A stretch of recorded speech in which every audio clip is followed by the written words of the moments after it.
One of the things I want to address is the whole issue of mind control techniques and how this applies to what cults do to control and manipulate their members.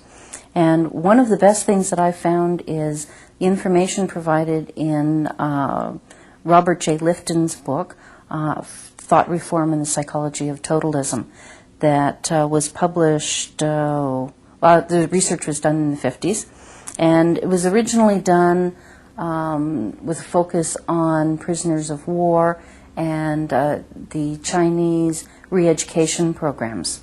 And what they did is they went in and they interviewed people who had gone through the re-education programs and took a look at what techniques were used to change people from behaving in one way or thinking in a certain belief system into adopting what the present propaganda was, and in effect controlling what they thought.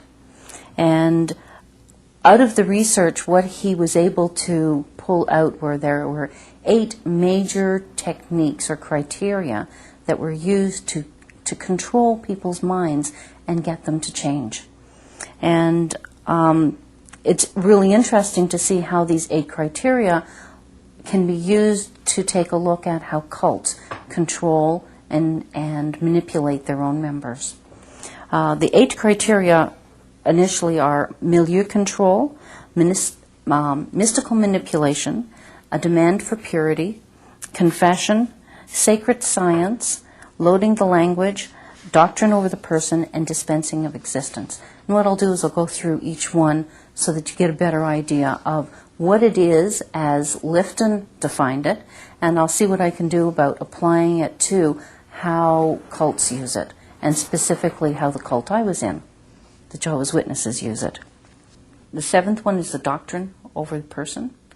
And again, this comes back to it doesn't matter how individual circumstances or a situation is, no 2 people are the same. No 2 situations are going to be the same.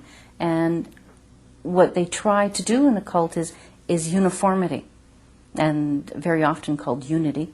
But it's really uniformity, that it erases the individuality and everybody has to become the same.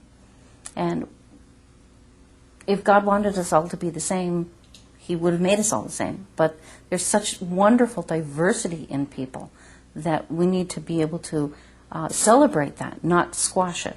But when you have doctrine over the person, a situation will come up where you were judged based on a rule rather than on the circumstances involved for that situation.